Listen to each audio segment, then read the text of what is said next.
आदरणीय मित्रों, जय माता दी।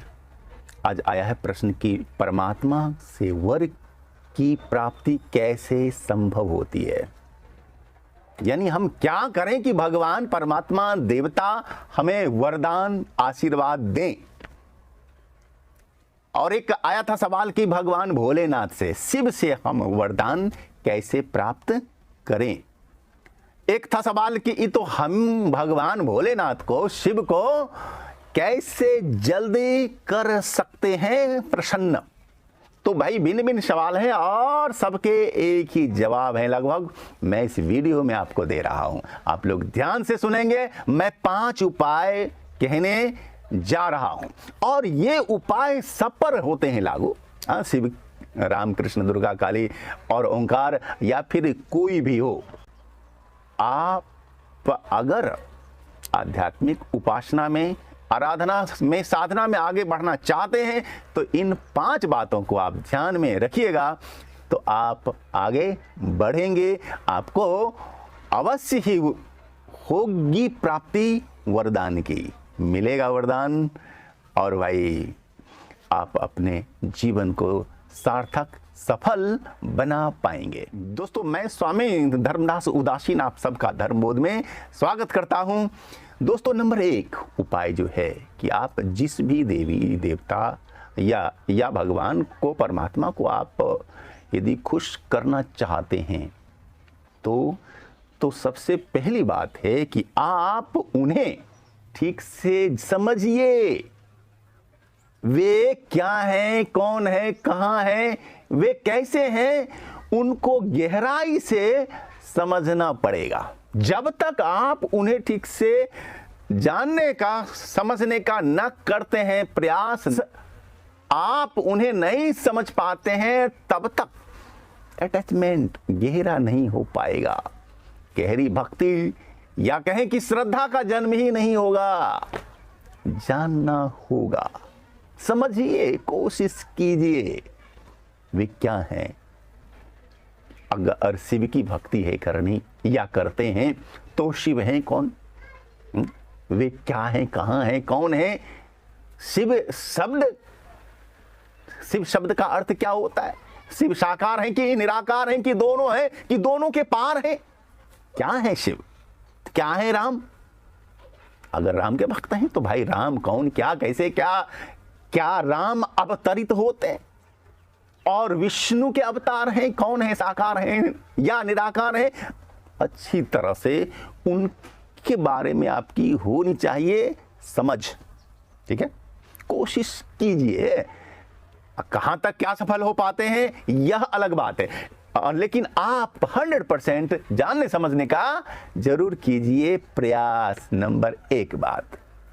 दूसरी बात कि आप अपने इष्ट को अपने आसपास, अपने अंदर, अपने बाहर महसूसने का कीजिए प्रयास। ठीक है।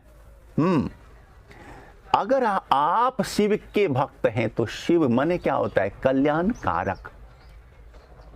और वह कल्याण की जो है ऊर्जा, शक्ति, तत्व गुण, वह सर्वव्यापी है, सब जगह है, हमारे अंदर, बाहर, इधर उधर जितनी भी वस्तुएं हैं संसार में, सब में हैं। जहर में भी कल्याणकारी तत्व है, क्योंकि जहर से भी औषधि का निर्माण होता है। तो आप अपने इष्ट को अपने चारों ओर महसूसने का कीजिए प्रयास। ठीक है, राम के भक्त हैं तो रामत्व को देखिए, दुर्गा के भक्त हैं तो उस शक्ति को, दुर्गा तत्व को अपने अंदर, बाहर, इधर उधर देखने और समझने और पहचानने का कीजिए प्रयास। वे कहीं दूर नहीं है, आपके आसपास ही हैं, इतना पास कि आपकी आंखें उन्हें देख पाती नहीं है।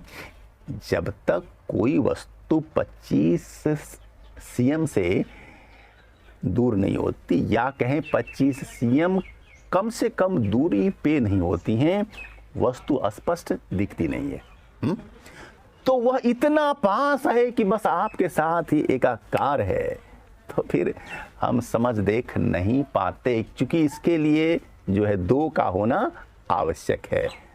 और वह हमारे साथ है, आसपास है, हर वस्तु, हर कण, हर एटम में है। और उसे तो समझने के लिए हमें अपने अंतर में अंतर्दृष्टि विकसित करनी होगी। और नंबर 3, आप अपने इष्ट के किसी भी मंत्र का जप करें। ठीक है, जप बहुत आवश्यक है। जप जिह्वा द्वारा हो, चाहे सांस द्वारा हो, या फिर उपांशु, यानी कि ये तो बोल रहे हैं, अंदर अंदर कोई आवाज न सुन पा रहा है, तो अपने इष्ट के नाम का, मंत्र का जो है जप करते रहिए। उनके नाम के साथ रच बस जाइए। शक्ति तत्व गुण के साथ एकाकार होने का अभ्यास प्रयास कीजिए। ठीक है। और नंबर 4, तो दोस्तों इष्ट के भाव में रहिए। अगर शिव के भक्त हैं तो शिवोहम, शिवोहम शिवोहम, मैं शिव हूं, मैं राम हूं, राधा हूं, कृष्ण हूं, दुर्गा हूं, काली हूं, ओंकार हूं, या कुछ भी। इष्ट के साथ इस तरह एकाकार अनुभव करने का अभ्यास प्रयास। वह और मैं एक हूं। जैसे कि नाला और गंगा जब एक होता है, जब नाला मिल जाता है तो वह नाला नहीं रहता, वो गंगा हो जाता है। बूंद मिला, अगर मिला सागर में, अगर मिला सिंधु में, तो वह फिर बूंद नहीं रह जाता, वो भी सागर सिंधु हो जाता है। अब दोस्तों अपने इष्ट के साथ एकाकार, एक रस होने का अभ्यास प्रयास, और यही ऊंचाई है भक्ति की। भक्त और भगवान एक ही है, केवल हमें इसका अनुभव नहीं होता, बोध नहीं है, केवल हमें बोध प्राप्त है करना। आपके इष्ट और आप अलग अलग नहीं हो, इस बात का बोध, एहसास आपको करना होता है। और इसके लिए जो भी बाधक हैं उन्हें हटाने का प्रयास किया जाता है। और नंबर 5, अपने इष्ट के संबंध में जो भी धारणाएं हैं, जो भी मान्यताएं हैं, उसमें आप जिए। मान लीजिए कि शिव के आप भक्त हैं, तो भाई क्या करो, तुम भी गले में सांप धारण करोगे? सांप धारण करो, हाँ, सर्प नाग धारण करो, भुजंगधारी बनो। तो उसका भावार्थ है, भुजंग मीन्स जो आपसे विरोध रखते हैं, जिनको आपसे बैर है, उनको भी गले लगाओ। आप अपने शीश पर धारण करें भागीरथी को, गंगा को, ज्ञान की गंगा बहाइए, दिव्यता की शुद्धता की गंगा अपने अंदर बाहर हो, ये शुद्ध पावन, किसी के लिए भी द्वेष न हो। आप बनिए वैसे ही जैसा कि आपके इष्ट हैं। आप कीजिए सवारी बैल की, क्योंकि आपके इष्ट शिव उसकी सवारी करते हैं, नंदी की, बैल की। तो बैल की सवारी का भावार्थ है, बैल बहुत ही मेहनती होता है, तो आप भी मेहनती बनो। ये कह रहे हैं, जो मेहनती होगा, जो कि पुरुषार्थी होगा, वही उसकी सवारी कर पाएगा और वही शिव हो पाएगा।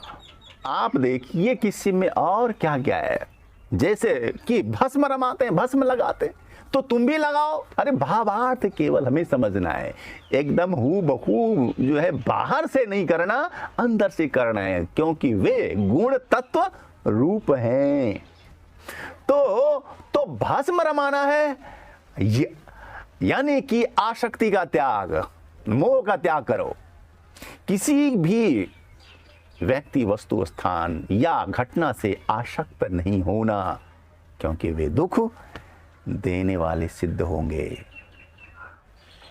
हाथ में रखो त्रिशूल, यानी 3 होते हैं शूल, दैहिक, दैविक, भौतिक। ताप, शूल, पीड़ा, कष्ट, दुख 3 तरह के होते हैं, तो उनको अपने हाथ में धारण किए रखो, यानी कि उस पर अधिकार, उससे अलग भी, उसके साथ भी। दोस्तों, वीडियो लंबा हो रहा है और हमारे दोस्त ने छोटा वीडियो कहा था बनाने के लिए, इसलिए मैं अब विराम लेता हूं। अगर आपको इस पर और विस्तार से जानना है तो आप लिख कर भेजेंगे, हम इसका पार्ट 2 बनाएंगे। ओके, धन्यवाद।